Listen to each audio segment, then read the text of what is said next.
18 मई 2025 राहु चलिए मीनरु वक्राचार हो कुंभ राशि। 18 मई 2025 रु 5 डिसेम्बर 2026 पर्यंत राहु रहिबे कुंभ राशि। तेबे राहु केतुंकर चलन आपण को जीवन को किपरि करिवो प्रभावित जानिया पई देखंतु डीटीवी ओडिया।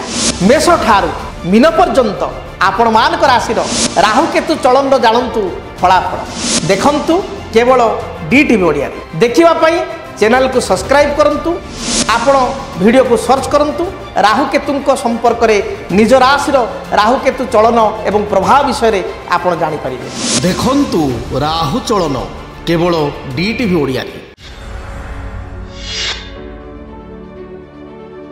जय जगन्नाथ। मु ज्योतिर्विद डॉक्टर भवानी शंकर महापात्र आपण मानकु भाग्य दर्पण कार्यक्रम स्वागत जनाउछि। अनेक समय आमे देखू जे परिवार भाई सहित भाई संपर्क भल न थाए। परिवार धरतु दी भाई अच्छा दी भाई मध्य भल पड़ूना बा तीन भाई कि चारि भाई ता भीतर जड़े भाई सहित भल पड़ुची आउ दुई तीन भाई सहित भल पड़ूना।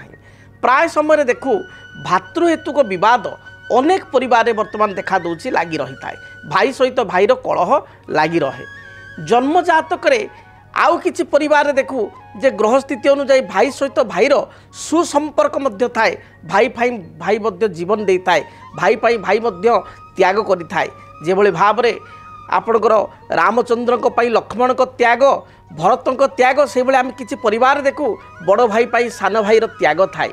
आउ किछि परिवार देखू जे बड़ भाई आपणकर जदि रावण ताले सान भाई विभीषण भली गृहभेद मध्य करिथाए।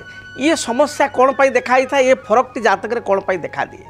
प्रथम आम देखा भातृ विवाद कहीं होता है। जन्म जातक आमर जन्म कुंडली रे लग्नर तृतीय भाव थर्ड हाउस हूँ भातृर भाव भाईंकर भाव। जदि तृतीयाधिपति जातक नीच पापग्रह युक्त अस्त किंबा पापग्रह दृष्टि थाए ताले भातृहेतुक समस्या देखा दे थाए। भातृ कारक ग्रह होचंती मंगल। भाई कारक बा भातृ कारक ग्रह होचंती मंगल। मंगल जदि जातक बुध सहित युक्त होता है, मंगल जदि जातक राहु सहित युक्त हुए एवं ताको शनि देखी थाए, मंगल जदि जातक पापकर्तरी जगह पीड़ित होता है, मंगल जदि जातक अष्टम स्थान रे द्वादश स्थान रे किंबा षष्ठ स्थान रे थाई शनि राहु द्वारा बा केतु द्वारा जुति अर्थात युक्त होगा बा दुष्टे थाए। ए परिस्थिति देखा जाए भाई सहित भाईर संपर्क भल रहे ना। भातृहेतुक विवाद देखा दे थाए।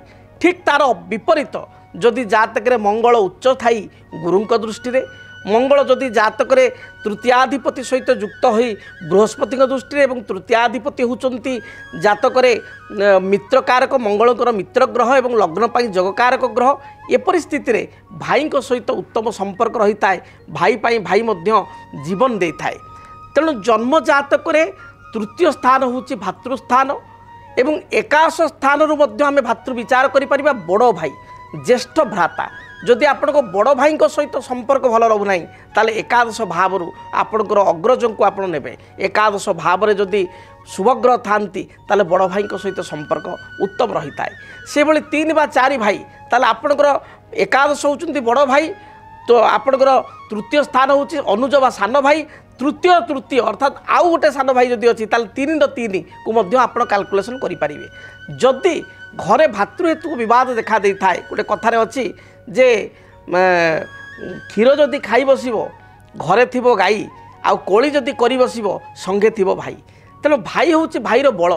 जदि परिवार भाई भाई सहित उत्तम संपर्क रही थाए ताले पारिवारिक जीवन सुखप्रद होता है। जो परिवार भाई सहित भाईर संपर्क मजबूत थाए से परिवार को लोक आखि देखी टेकी अनै पारती ना बा परिवार सहित कलह करने को दूरे रुहंती कलह ठारू बा परिवार सहित लगे मन करती ना ईर्षा परायण करने को ईर्षान्वित होती ना। तार कारण जे गोटे भाई आ गोटे भाई को सपोर्ट करने को साहाय्य करने पड़े आसो। आ जो घरे भाई भाई भितर पड़े ना से लोक से किसी कथा कही बा सेठी दी भाई भितर फाट सृष्टि करने को चेष्टा करती, परिवार को भांगिया को चेष्टा करती।